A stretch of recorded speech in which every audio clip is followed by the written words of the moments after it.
Ladies and guys who think that you need to play games, manipulate, and bullshit women in order to sleep with them. You absolutely do fucking not have to do that. Andy here, author of the best Tinder guide on the internet. This is the Kill You're in a Loser show. Let's fucking go.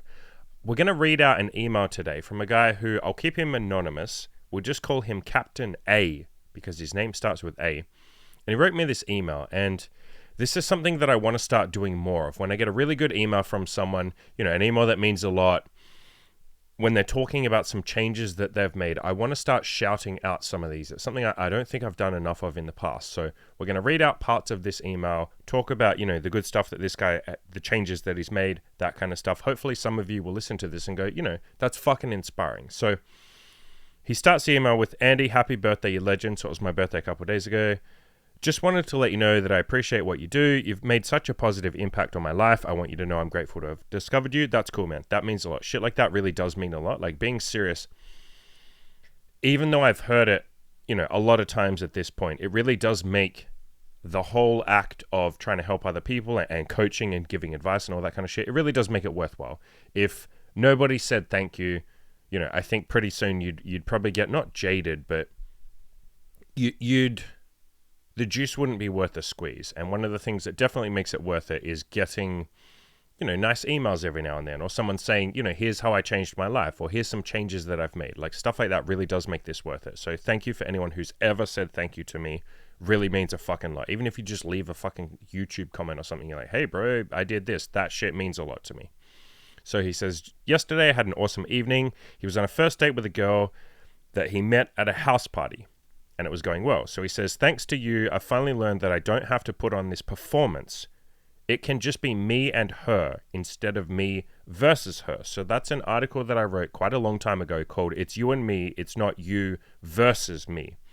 And the whole point of this article was me saying, you can be on the same team as women.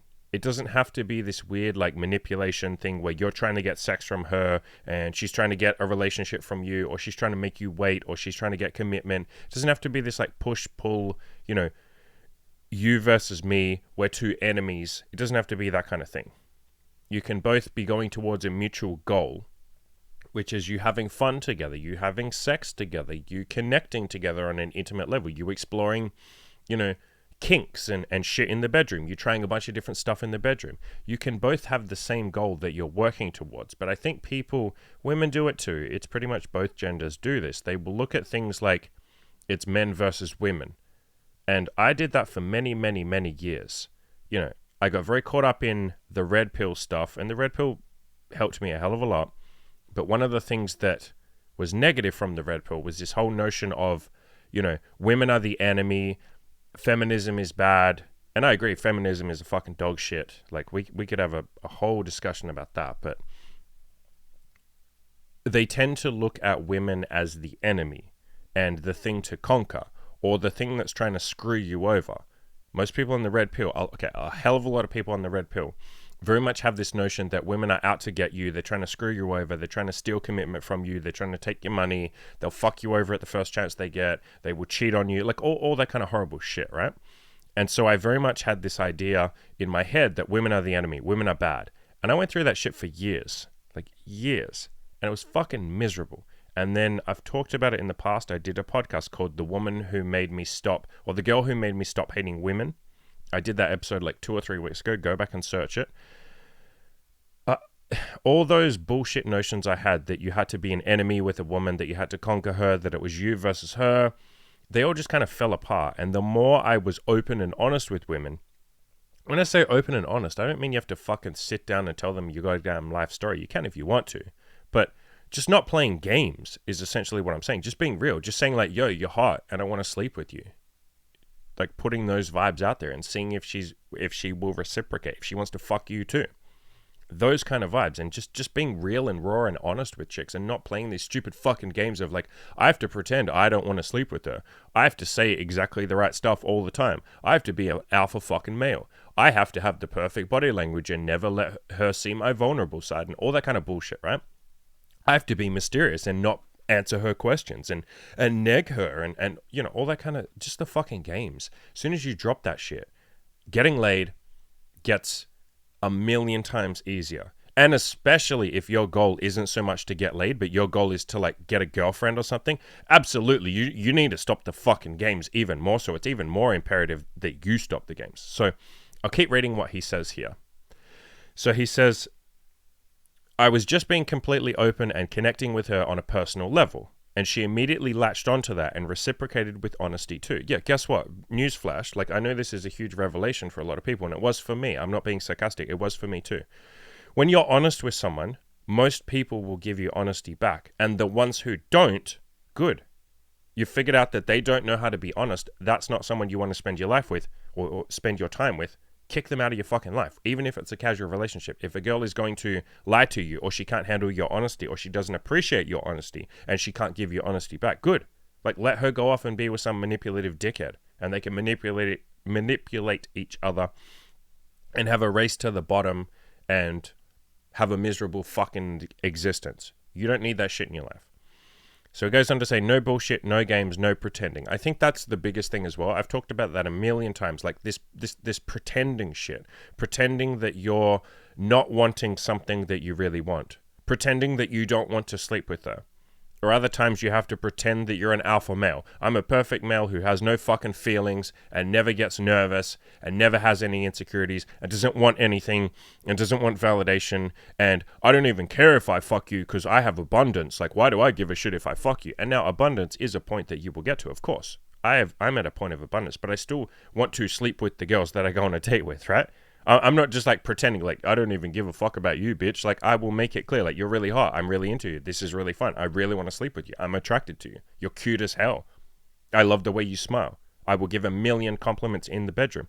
And that's what we talk about when we talk about being real and not having to pretend, not having to play these bullshit fucking games. Just saying, I like you. Do you fucking like me? I think you're hot. Do you think I'm hot? I want to fuck you. Do you want to fuck me?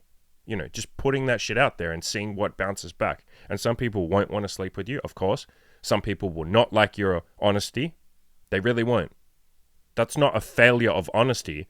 That's by design. You are supposed to find the people that don't like honesty because you are trying to get rid of them. You don't want them in your life. That's a good thing that some people can't handle your honesty. It is a good thing that you will scare some women off. I get this question from time to time. What if, they'll say, Andy, what if I start being honest with girls and, you know, they don't like my honesty or they reject me for it? Mate, they're not rejecting you for your honesty. They are showing you that they cannot handle honesty. Again, that is by design. That is a success of what I am telling you. A success of the system. It's by design that you screen out the people who can't give you honesty. You're not scaring them off. You haven't blown your chances. You have gotten rid of someone who cannot be honest with you. Essentially, let's frame it, let's say it how it is. You have gotten rid of a goddamn fucking liar. You've gotten rid of a manipulative piece of shit. How the fuck is that a bad thing? Oh, I've scared off a manipulative piece of shit. Good. Fucking good. I always crack up when guys say that to me. What if I lose a couple of girls? It's like, so you lose a couple of manipulative pieces of shit? Or let's frame it a little more charitably. You lose people who who aren't mature enough to handle honesty, who literally can't even tell you the fucking truth, which, by the way, is something that most children learn to do. Good. Screen that person out. So I'll keep reading what he says. He says it was just two people who were attracted to each other, connecting and vibing. And then when I asked her if she wanted to come over my place for my drink, it just felt so organic. It was a natural extension of what we already had in the moment. Wow, dude, if you had told me a couple of years ago that you can just do that, ha ha ha. I used to have these weird autistic pickup artist concepts like you got to keep talking to her to distract her while you're pulling so that her logical brain shuts off and she doesn't know what's going on and get last minute resistance. Wow, how retarded is that? That outlook is so wrong on so many levels. Yeah, it's fucking adorable. So it's adorable when you actually start having sex with like actual human beings, like women, like real fucking women instead of your little book and your little, you know. And I shouldn't entirely shit on pickup artists because, again, if any of you guys here are coming from the pickup artist sphere, I don't want to shit on you. I'm not saying, but you have to understand, if you're into pickup artist stuff, you have to be real with yourself. Your mission is not to sleep with women. If you are a pickup artist, your mission is to talk to women and play games. I wrote an article called pickup artists don't want to get laid, or pickup artists are theatrical wizards who don't want to get laid. If you are into pickup artistry, if you are heavily into that shit, you have to admit to yourself, you got to look yourself in the mirror and tell the truth. You are more interested in learning the theatrics of pickup artistry than you are of actually sticking your penis in a woman. Because if you actually wanted to stick your penis in a woman, you would do the things that get you laid, which is improving yourself. As in, we're talking looks, style, confidence, but that will come from time, just from talking to enough women. You know, social circle, making friends, getting hobbies, being an interesting person. If it's on Tinder, taking better Tinder pictures. If it's talking to girls outside, it's going outside and talking to 100 of them. That stuff. It's telling her that she's attractive, which most pickup artists do not do. Some do. Good on those guys. Most don't. They walk up and say, what's your favorite fucking vegetable? Guess what? That doesn't get your penis in her. You can't trick her into sleeping with her by asking her favorite fucking vegetable. You know, they're focused, most pickup artists are focused on the theatrics of what they're doing and appearing to be talking to women. Now, they are talking to women, but they're not sticking their penis in women. They're not going on dates and flirting with a woman and saying, do you want to come back to my apartment? So that's why I say pickup artist stuff is a bit goofy. Now, if you like talking to women and you genuinely enjoy the social aspect of it, and you can categorically tell me and look me in the eyes, or fuck it, I don't care, you're not here to convince me. I don't want to see any comments below from pickup artist people saying like, oh my God, Andy, you've got it all wrong. I don't give a fuck if I've got it all wrong. Like, who are you trying to convince, me or yourself? The only person you need to convince is yourself. I always crack up when someone writes me like 10 paragraphs or something about something and say, bro, the medium is the message. The fact that you sat there and felt like you had to defend what you're doing tells me that you're not that confident in what you're doing. Do I have to sit here and convince you of how I get laid? I don't really give a fuck if you believe how I get laid or if you think that it's the right way to do it. I don't really give a fuck. I'm too busy sticking my penis in women.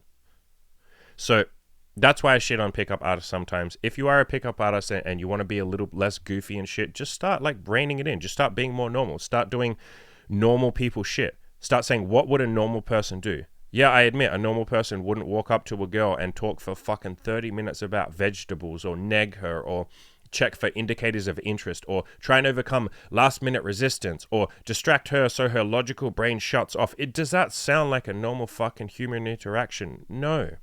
A normal human interaction is walking up to a girl saying, you're attractive. Hey, you're cute. Hey, you're really pretty. Hey, you caught my eye. I couldn't help but notice you. Something like that. Talking to her for a minute, 2 minutes, 3 minutes, whatever you fucking want, 5 minutes if you want, really doesn't matter. And then saying, hey, you seem cool, let's grab a drink. Can I get your phone number? That's it. That's it. That's a normal fucking human interaction.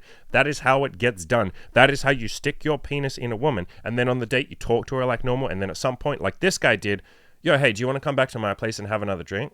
Or do you want to come back to my place and chill for a bit? Or this is fun. Like, let's keep it going. Do you want to come back to my place? I'll show you the cool view that I have. I have a cool balcony. Do you want to come see my fucking cat Wiggles or whatever the fuck you guys name your cats? You know what I mean? Like normal human interaction. So I won't shit on pickup artists too much longer. I don't want to see any fucking comments from a pickup artist below because I'm just going to fucking mute you from my channel. Which, by the way, every time one of you guys leaves this weird fucking comment, I just mute you. And you keep posting comments, but I never see them and nobody sees them. It's like a shadow ban. And every now and then I will go and check.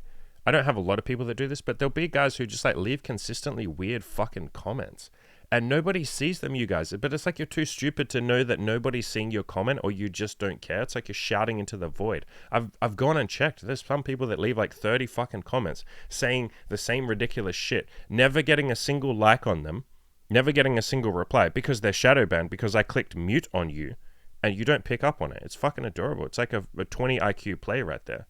How low is your IQ? It's the same as your fucking age. So I will keep reading this email. I don't want this podcast to be too negative. I'm a little bitch today. I'm being grumpy.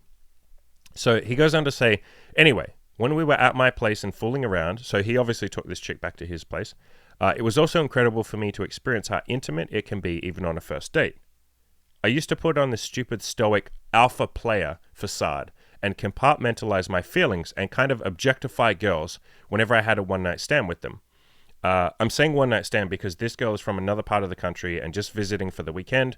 So even though I will see her one more time again in the next day or two, she is going home back after that. So it sounds like he's saying like he doesn't want a one night stand, like he didn't choose to, whatever. By the way, guys, if you want a one night stand, like fucking go for it. I would just most of the time try and communicate that to a chick.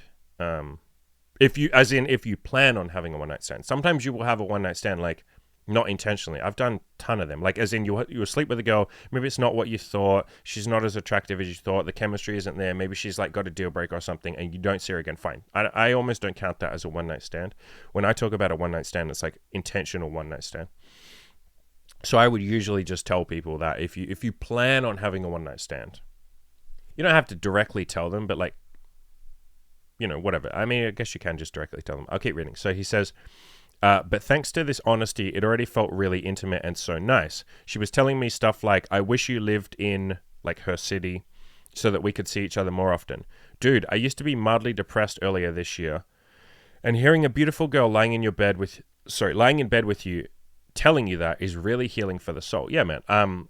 That's I wrote that long article. I can't link to it on YouTube or Spotify or anything because it's got nudie pictures in it, and people don't like nudie pictures because they're so puritanical. But I wrote an article called How Getting Laid Makes You a Better Man, and people look at sex or we'll just say sex. People look at sex and getting laid as like, oh, it's just this shallow thing. You're just sticking your penis in a woman.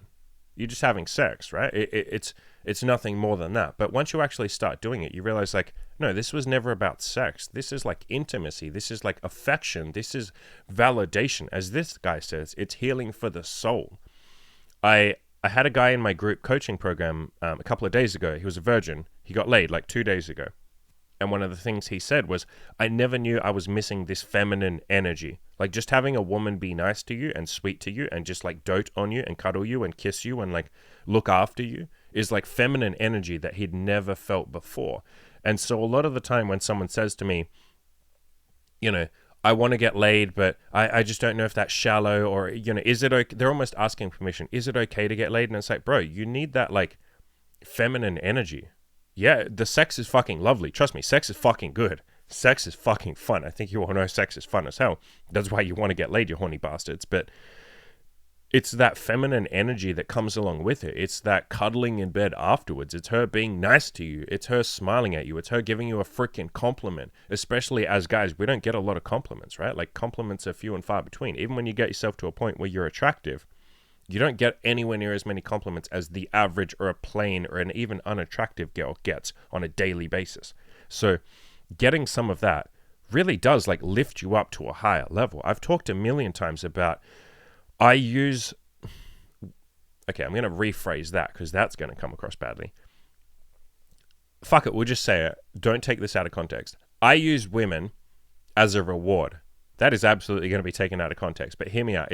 I will crush my goals. I will absolutely work my ass off to like record a bunch of podcasts, to crush it with coaching calls, to kick ass in my group coaching program, to, you know, do some killer content, to, you know, work on my gym shit. Like whatever it is my goals are, I will bust my ass with those because I will have women as the reward at the end of the day or at the end of a week or halfway through the week or whatever. I will book in, like I will schedule, you know, meeting a girl. I'll plan to meet a girl. Maybe it's a new girl. Maybe it's one of the girls that Imogen, my girlfriend, and I are sleeping with already. I will have that there as like, if I will schedule it in my calendar. Let's say I put it in for like Wednesday 6 p.m. or some shit. Wednesday 4 p.m. I see chicks during the day rather than nighttime because I'm a fucking boomer and I got to go to bed by 9 p.m. So Wednesday 4 p.m. I'm seeing a girl. I will then crush my goals on Monday, Tuesday, Wednesday and bust my fucking ass because I know I have that feminine energy, that nice like female interaction to look forward to. And it gives me energy. It gives me motivation. It's recharging my batteries. As this guy says, it's fucking healing for the soul. It really is. And so sex is never just like, oh, let's get laid. Let's get some pussy. Let's like stick our penis in a woman. It's like, bro, it's so much more than that. It really is. And I'm really fucking glad that this guy has discovered that shit. I'm really proud of this guy for dropping the alpha bullshit. And to go back to what he said a paragraph ago, talking about you can have intimacy on a first date. Fuck yeah, I have intimacy on first date. It's like super intimate. But like in the early days, I didn't. Because I thought I had to be stoic. I thought I couldn't be vulnerable. I thought I couldn't be cuddly and nice. I thought I had to hold back. I really did. I thought if I give her too much, she will take it for granted and she'll leave me, or she'll think I'm a beta male, whatever the fuck that means. Which, by the way, guys, newsflash, alpha male and beta male means literally nothing. Someone in their fucking basement came up with those analogies. Do you think that a guy that gets laid goes around saying, I'm a fucking alpha male. Hello, everybody, I'm an alpha fucking male. And do you, like, no. Why the fuck would you talk like that? You're just a guy that has sex. You just get laid. You're just a human being. Why would you be like, I'm a fucking alpha male. Yeah, I fucking kill lions and fuck gazelle for breakfast. I don't give a fuck. I'm an alpha male. Fuck you. Walking around out in public and someone like walks into them or something and they punch that person in the face. They're like, don't fucking touch me. I'm a fucking alpha male, cunt. I'm a fucking alpha male. Alpha fucking male right here. Big fucking sticker. Get a badge on your shirt. Alpha male. Alpha male for life, dog. Like, fuck no. Get a tattoo on your arm. I'm a fucking alpha male. No. People who have actually made it to their goals don't talk like this. When was the last time you heard someone who had made it to their goals, who got laid a lot, who looked good, who was big in the fucking gym? No, those are some of the nicest, softest, sweetest, most gentle people that you'll meet. I think all of you fucking know that. I'm not saying I'm a big softie or something, but I kind of am. I'm super fucking nice to girls. I'm really nice to you guys, even though I give you some harsh truths sometimes. I'm pretty fucking nice. Go up to anyone in the gym who's a big fucking muscly hunk of muscle and talk to them, and they will be so goddamn fucking nice 99% of the time. Because by the time you get to that level where you are happy with yourself and happy in yourself, you don't need to be going around posturing and saying, I'm an alpha fucking male, having perfect, posture and puffing your chest up and walking into people and, holding back and keeping your feelings to yourself. No, because you have nothing to hide at that point. You're not scared of anything. It's like people who do Brazilian jiu-jitsu for years and years are no longer scared, and they don't have to put on this whole, like, I can fuck anyone up. They are the people who are quiet and who will walk away from a fight because they know, I can handle my business. I don't need to get into this fight. I have nothing to fucking prove. I could kill this guy if I wanted to, so therefore, why would I get into a fight with him? I already know that I'm competent. The same thing with getting laid. By the time you get to a point where you're getting laid a lot, you don't even think in terms of alpha and beta. It's like a child's view of... It really is a child's view. It's like viewing people. Children do the same shit with like heroes and villains. The world is black and white. I'm an alpha or I'm a beta. So anytime you hear someone talking about alpha and beta, they are communicating to you that they don't get laid. Or that if they do get laid, they still haven't emotionally matured to the point where they're happy with themselves. Because you can get laid. You can be a guy who gets laid, but you haven't emotionally developed to that point where you stop thinking like this. But it really is a child's view of... men. It's a child's view of the world. It's a child's view of goals. It's a child's view of human interaction. So, guys, like, the sooner you can drop this alpha or beta, I don't even see people talking in terms of alpha. Most people talk in terms of beta because they're scared of something. Like, oh, but if I talk, or they don't say the word beta, they will say needy or desperate. They'll say, but if I tell this girl that I'm nervous, isn't that needy? Isn't that desperate? I tell you what is fucking needy, being too scared to tell someone something. That's called being a fucking coward. Being too scared to just be like, yo, I'm fucking nervous. Hey, I'm a bit nervous tonight. How hard is that? It's not that fucking hard. But you're making it hard by saying, oh, but then aren't I needy? Oh, don't I look like a fucking beta? You sound like a little bitch right now. Oh my God, but wouldn't that be needy? Wouldn't that be desperate? Wouldn't I look like a beta? You already fucking do. The thing that you're scared of, you literally look like it right now because you're too fucking scared to say, oh my God, I'm nervous. Oh my God, I'm a bit scared. Hey, I don't know if my dick's going to work tonight just because I'm super fucking nervous. And like, I've had issues with erectile dysfunction before. So like, if I can't get it up, don't stress, but we'll just try some other shit. Is that cool? And guess what? Every single girl's like, yeah, that's fine. So obsessing about alpha and beta doesn't help you. It's also cringeworthy as fuck. Like, again, guys, I'm telling you, by the time you get to a point where you're getting laid, you hear these words like beta, needy.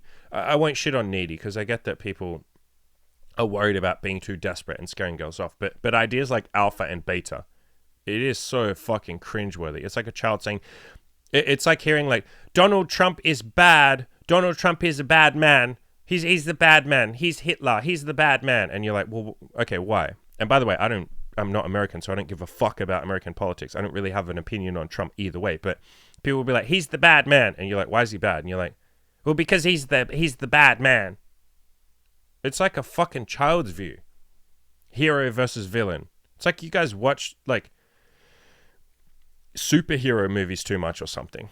You sit here and watch James Bond too much. Oh my God, James Bond's such an alpha. If only I could emulate literally everything he does in a scripted Hollywood movie with cuts and edits, by the way, then girls would fuck me. Girls who are, again, an actress playing a part who has been told to swoon over him and sleep with him and kiss him. Again, fake. It's like you can't tell that it's fucking fake. You think that shit's real. So we'll stop shitting on alphas. We'll stop shitting on betas because I got a coaching call to do in like 5 fucking minutes. So I got to hurry up. But this guy, like, absolutely fucking crushing it. I'll read the last paragraph that he said. Anyway, I'm super fucking happy and excited for the future because I know this is just the beginning. Yeah, it is, man. Like, this is what he has to look forward to. Like, more of this kind of stuff. Like, and again, some girls will not be okay with your intimacy. Some girls will not be okay with your honesty. Good. Get rid of them. They're not at the emotional maturity level that you want them to be at, or that you are at, and that you expect from people that you stick your penis in. Because remember, guys, when you're sticking your penis in someone, or when you're going on a date, like, you are giving her something. People aren't just entitled to your penis, or entitled to your time, or energy, or you being on a date. Like, they have to earn that. I'm not saying they have to jump through fucking hoops and, be in a subservient position or something, but if they can't meet your level of honesty or emotional maturity, then they don't deserve your time. Goes for women too, by the way. Like, I see women make this mistake too. If a guy can't match your honesty, or can't give you honesty, or you ask him a question and he lies to you, and it's fucking obvious that he's lying to you, your intuition, your alarm bells are going off. Why are you giving him your time? And certainly, why are you giving him your goddamn pussy? Like, have a little self-respect, for God's sake. Set your standards a little higher. If a guy can't be fucking honest with you, goddamn, ditch that bitch. Ditch that bitch. Don't let him stick his penis in you. He doesn't fucking deserve it. And now, no one's perfect. I'll make that clear. Don't expect everyone to be 100% honest all the goddamn time. People lie all the time. I lie sometimes. You catch yourself in a lie. You're like, why the fuck did I lie about that? But you guys get, like, the idea of trying to be honest, trying to be real, trying to keep on the same page as people. So he's super fucking honest. He's super fucking happy and excited for the future. He writes a little more after that. It's a little personal, so I won't read that shit out. But yeah, he goes on to say, let's keep crushing it together, my friends. So fucking very proud of this guy. Again, we'll call him Captain A because I'd rather keep him anonymous. I think he wants to be anonymous. He said in a previous email. So super, super fucking happy with that guy. Super fucking proud of him. Really appreciate any of you who ever send me an email. This shit really means a lot. I really love these kind of stories, by the way. If you ever send me an email, I appreciate the ones where it's just like, oh, Andy, thanks for everything. Like, those are cool. I really love those. Please, that shit means a lot. But what I love even more is when someone shares a success with me or shares a win. And I will always shout that shit out. Sometimes if you want to come on the podcast, like, you can do that. We can actually talk about it. Sometimes I'll just read them out. And of course, I will keep all personal details out. I don't say any city names or like where you live or your name or girls' names, any of that. I'll keep it super fucking anonymous. I won't even say what country you're from unless you want me to. But I really love these stories. They really keep me going. They mean a hell of a lot. I know they mean a lot to you other guys listening as well. You guys love hearing these stories. Like, from I get more emails, funnily enough, from people saying, I really liked Ed's story. He was the guy that came on my podcast, or this other guy's story, or that guy's story. I get more emails from people saying they like other people's stories than my own stories. Because I think at this point, I've already reached a lot of my goals. I still have a bunch more goals, obviously, but I've reached most of my getting laid goals. And at this point, it's more just like a fun hobby. And so you get more out of seeing someone who's starting at the base level, or starting where I started, and seeing them come up. That's a bigger jump than me right now. If I go out and have another threesome, that doesn't mean that much to you guys. I just did a podcast with Imogen a couple of days ago about a girl that we slept with, a lesbian virgin that we slept with. And I'm sure that's a fun story, but it doesn't rock your world in the same way as hearing someone else crushing their goals. Some guy who thought that you had to lie to women, and now he's just tried being honest and it's worked really well for him. So I will shout out more of these kind of things. I really appreciate you guys sharing these things. If any of you want to share a story, you can email me. go onto my website, killyourinnerloser.com/contact. There's like a little button on my website as well. You can contact me, send me an email on there. I really fucking love these stories. I really appreciate this guy. Thank you, dude. Captain A. I appreciate that. And keep crushing your goals. Keep kicking ass, guys. If you want coaching, I got group coaching, one-on-one coaching, all that good stuff. Link in the description below. And as always, let's all go out and crush our fucking goals together.